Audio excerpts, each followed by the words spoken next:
Now I want to welcome up to the microphone somebody I'm very much looking forward to hearing. Jason Wyman, give it up.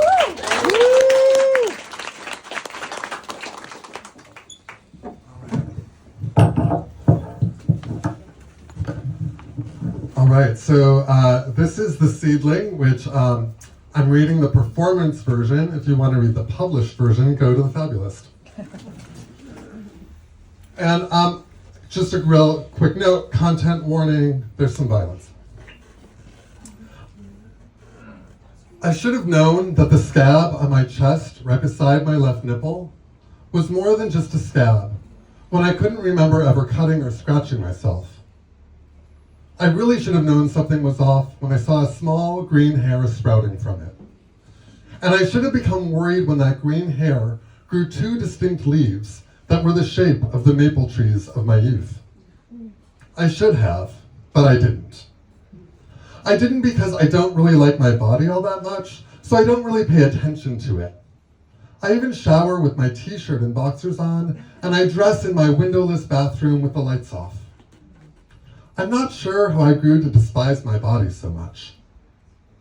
Yes, I was a scrawny kid who got beat up regularly in the boys' locker room during those brutal junior high years, mostly because I was the smallest boy, and sometimes because I was really staring at the other boys' pricks, especially the uncut ones that look so funny. But blaming my thrice broken nose seems like a cop-out. I went to therapy all through school. The school counselor mandated it after I broke one of the bullies' tailbones. Somehow, the bullies didn't get mandated therapy. Only me. I'm worried about your anger issues, the counselor said. She wasn't worried about the bullies. That's just typical junior high behavior, is what she told me. But like I said, I don't think that is why I hate my body so much. I mean, I had therapy. I also don't think it stems from my college years during which I came out. There was an incident at the public university I frequented. I frequented it because my Catholic college wasn't all that supportive. In fact, I was sat down by my academic advisor and told, my being out is causing a disturbance. The incident happened in a bathroom. A burly man who looked an awful lot like one of the priests at my college was lingering at the urinal. I was lingering too, and I happened to linger a little too long on his erect penis. He grabbed me and threw me into the toilet stall. He kept whispering faggot as he tore off my pants. The next day, my academic advisor called me and said, I don't think that you and this college are a match. We are requesting that you do not enroll here next semester. Again, I went to therapy. This time, Christian counseling. There was a lot of talking about attractions and bodies and sins. Mostly those conversations were brought up by the counselor. In fact, I don't think I have ever talked so much about the male body before or after those sessions.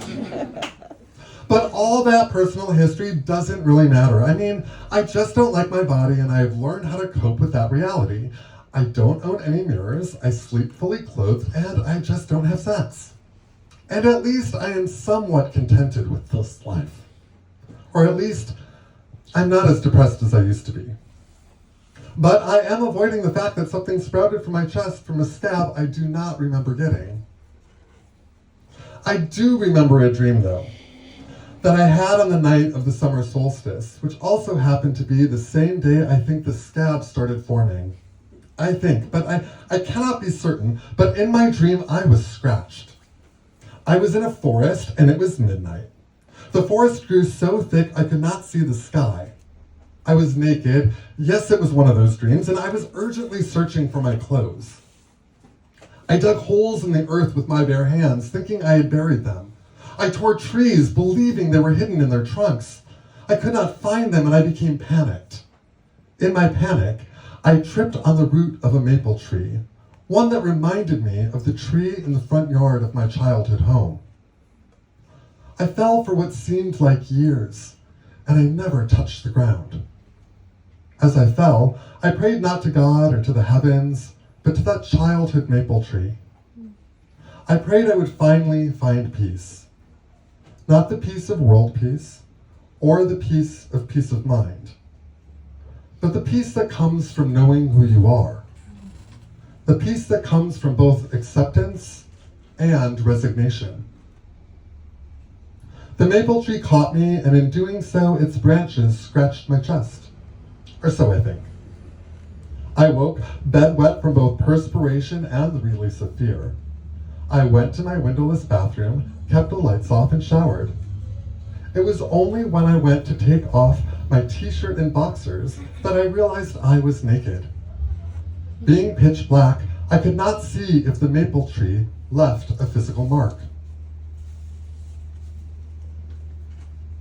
It has been 3 weeks since my dream, and the scab and seedling still grow.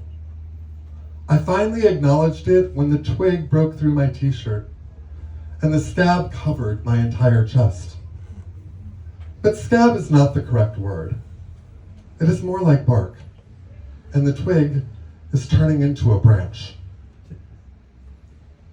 Now, it is 5 weeks since my dream, and I no longer wear any clothes.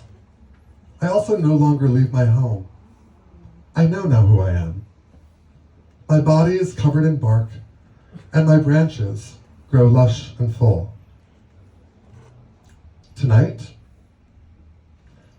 I plant myself in my front yard. Tonight, I join my childhood maple tree. Tonight, I will finally find peace. Thank you.